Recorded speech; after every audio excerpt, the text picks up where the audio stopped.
Ошондо биз көк жаардагы жыл массивдин маселесин чечип атабыз, правильно?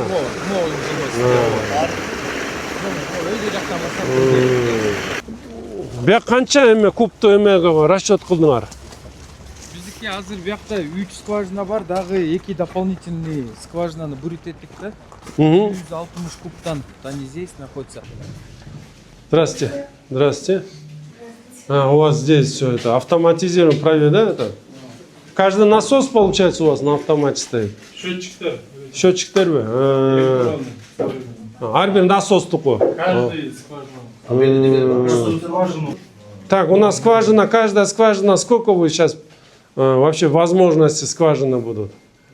От 140 до 160 кубов в час. 5 скважин. 5 скважин. Да, 2 новые и 3 старые. Ошондо эки эскиси, э? Эки чоң Лакубаева дейт.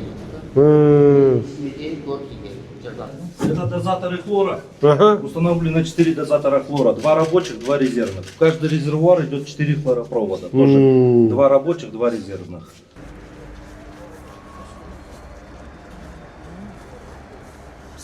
Сымда. Эми тартыш керекпи? Жок, азыр кичине деңгейинде он сейчас должен.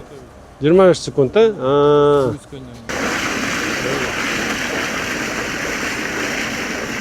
Занидинович, Зеленка менен сүйлөшүп, бияка посадкаларды пландаштыргыла. В чем наша проблема? Мы каждый местечко, вот у меня здесь делается, остальное не видим. Мы наоборот в этом году обратились, вот я недавно был на совещании, я сказал, всем сельхозпроизводителям надо установить требования капельное орошение. Эту воду нельзя так, потому что эта вода еще подпитывает наши озера. Это раз. Второе, вот сейчас нас ТЭЦ перешел, в чем плюс? Если раньше они ремонт прям в пик, когда у нас водопотребление, и они берут горячую воду закрывали. Сейчас мы говорим, нет. Апрель-май месяц ремонт, чтобы в пиковый момент у нас была и горячая вода, и мы имели возможность чистую воду экономить. И только что 25, 26, 24 у нас ни одного митинга не было по воде. Мы воду всем давали своевременно. Поэтому эту практику мы сейчас будем усиливать. И вот то, что вот такие сейчас строить, это тоже хорошо. Это очень хорошее достижение. Давайте, Жакшы. Начальник келді. Игілік, молодцы. Өткенде кішкене қыжылдашып кеттіңдер, что-то созып отырсыңдар. Тарыған жоқсыңдар? На зато ішті бүтіріп қойдыңдар.